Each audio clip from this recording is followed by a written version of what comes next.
नमस्कार, मैं हूं अंजलि और आप देख रहे हैं सत्य अग्नि न्यूज।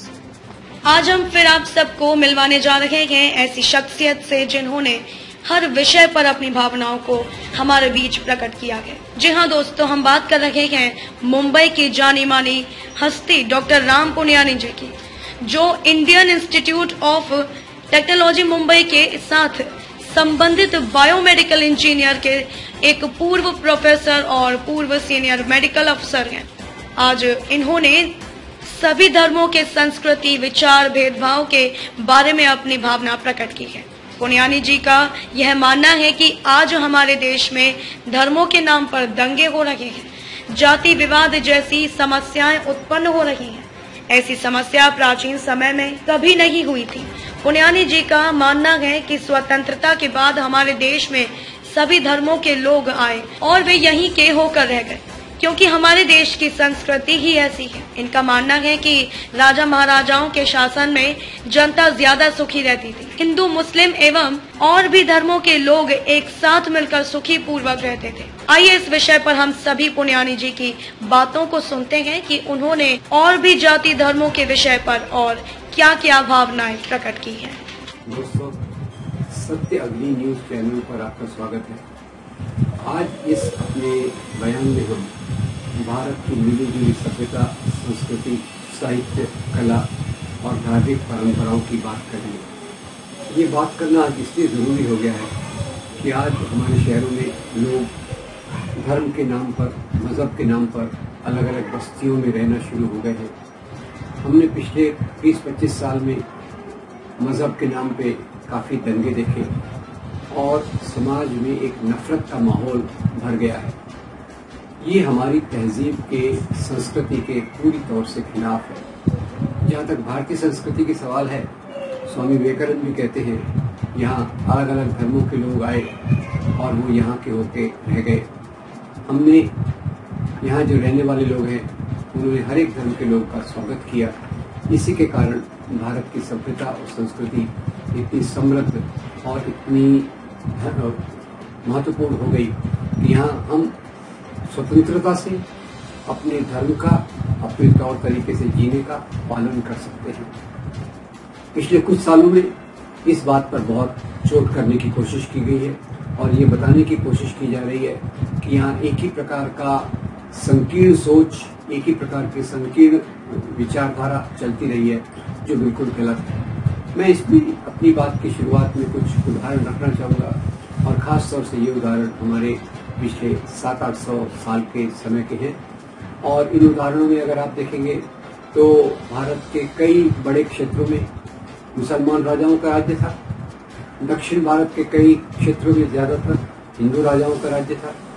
और ये राजाओं के राज्य में जो प्रजा जो थी वो मिश्र प्रजा थी। मिश्र प्रजा जो हिंदू मुसलमान के आधार पे प्रजा नहीं थी। यानी मुसलमान राजा रहता था तो उसकी प्रजा में हिंदू भी थे, मुसलमान भी थे और इस आधार पर ज्यादातर भेदभाव नहीं किया जाता। एक जो कई लोग कहते हैं कि भेदभाव करते थे, जजिया टैक्स लगाते थे, उसके बारे में मैं बता दूं कि इस्लाम के अनुसार जो मुसलमान राजा राज्य करते थे उनमें जो गैर मुसलमान उनकी प्रजा है उनको धिम्मी कहा जाता था और धिम्मी की सुरक्षा की जिम्मेदारी मुस्लिम राज्य पर है।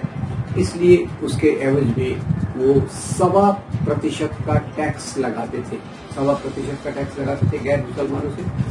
पर ये देखिए, अगर कोई मुसलमान है तो उसको ज़कात के रूप में 2.5%, 2.5% देना पड़ता था। तो ये कोई ऐसा मामला नहीं था कि आप टैक्स लगाकर लोगों पर उनको धर्मांतरण के लिए प्रेरित कर रहे हैं। ये इस प्रकार की बात नहीं थी। अब हमारे राजाओं में भी देखिए तो हमारे महाराष्ट्र के छत्रपति शिवाजी महाराज हैं, जिनको कई बार मुस्लिम विरोधी राजा के रूप में प्रस्तुत किया जाता है, पर यह बात पूरी तौर से गलत है।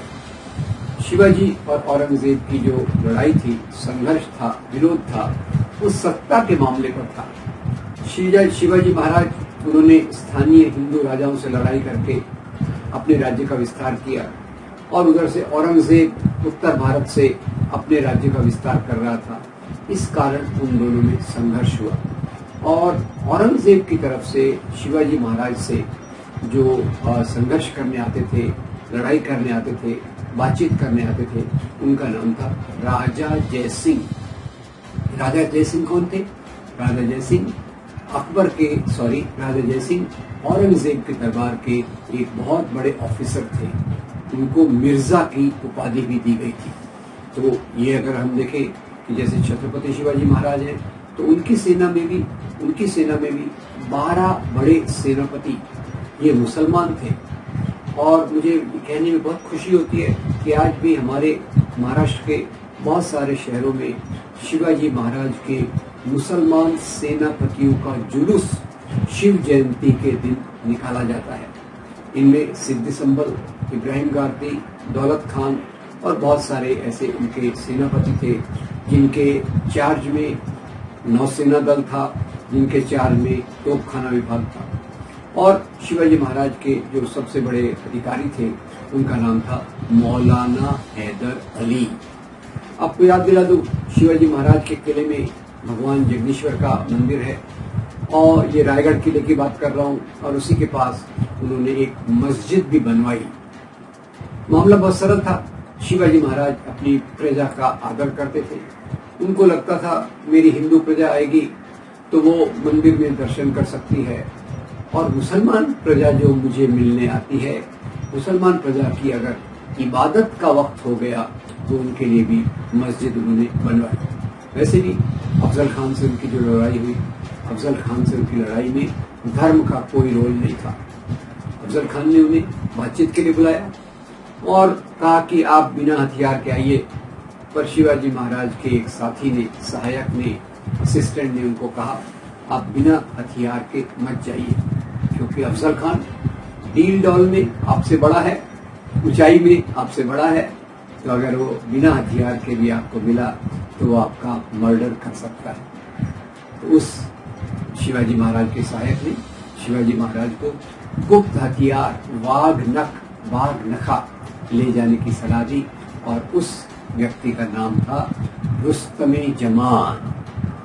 ऐसे ही शिवाजी महाराज ने जब अफजल खान के पेट में वाघ नख घुसाया, अफजल खान नीचे गिर गए, और अफजल खान की तरफ से शिवाजी महाराज पर जिसने तलवार चलाई उनका नाम था कृष्णाजी भास्कर कुलकर्णी। तो ये हिंदू मुसलमान का मामला नहीं था। अफजल खान के साथ भी हिंदू सहायक थे, शिवाजी महाराज के साथ मुसलमान सहायक थे। और इसका सबसे बड़ा उदाहरण जो हम पहले राजाओं का देख रहे हैं, वो अकबर और राणा प्रताप के रूप में हमको दिखता है। अब कई लोग ऐसा बताते हैं कि हल्दी घाटी के मैदान में अकबर और राणा प्रताप की लड़ाई हुई। तो अभी अभी जो सांप्रदायिक सरकारें कहीं के राज्यों में पावर में आ रही हैं, तो वो इस इतिहास को, इस सच्चाई को बदलकर उल्टा प्रस्तुत कर रही हैं। वो प्रस्तुत करने की कोशिश कर रही हैं कि हल्दी घाटी की लड़ाई में अकबर हार गए और राणा प्रताप जीत गए। अब ये एक सांप्रदायिक नजरिया है, पर वास्तव में ये हिंदू मुसलमान की लड़ाई नहीं थी, क्योंकि अकबर की जो फौज थी हल्दी घाटी में, उसका नेतृत्व कर रहे थे राजा मान सिंह। अकबर खुद तो आए ही नहीं हल्दी घाटी, और राणा प्रताप के साथ जो एक बहुत बड़े जनरल थे उनका नाम था हकीम खान सूर। दोनों तरफ हिंदू है, यस। दोनों तरफ मुसलमान है, यस। तो ये हिंदू मुसलमान की लड़ाई नहीं, दो राजाओं की लड़ाई है, और ये राजाओं की लड़ाई धर्म के लिए नहीं, सत्ता के लिए। खैर, ये मैं राजाओं का उदाहरण दिया, और इसी पे महात्मा गांधी एक बहुत अच्छी बात लिखते हैं अपनी किताब हिंदू स्वराज में। महात्मा गांधी लिखते हैं कि मुसलमान राजाओं की प्रजा के रूप में हिंदू भी थे, हिंदू राजाओं की प्रजा में मुसलमान भी थे, और वो अपनी खुशहाली से जिस प्रकार का जीवन जीते थे वो जीते थे। तो ये एक इतिहास को देखने का तरीका है। इसी बात को आगे ले जाकर पंडित जवाहरलाल नेहरू अपनी किताब डिस्कवरी ऑफ इंडिया में गंगा जमनी तहजीब की बात करते हैं, यानी हिंदू मुसलमानों के मेल जोल से जो संस्कृति बनी उसको गंगा जमनी तहजीब कहते हैं, जिसमें मुसलमानों का भी योगदान है, हिंदुओं का भी योगदान है। ये एक प्रकार का इतिहास है। और दूसरी प्रकार का जो इतिहास अंग्रेज यहाँ लाए वो है सांप्रदायिक इतिहास। अगर अभी तक आप लोगों ने हमारे चैनल को सब्सक्राइब नहीं किया है तो सबसे पहले इसे सब्सक्राइब कर ले, साथ में रेड कलर के बेल आइकन को दबाएं, जिससे कि रोजाना देश विदेश की खबरें आप तक पहले पहुंच सके। साथ में आप अपने सुझाव को हमारे कमेंट बॉक्स में भी लिख सकते हैं और इसे ज्यादा से ज्यादा शेयर करें।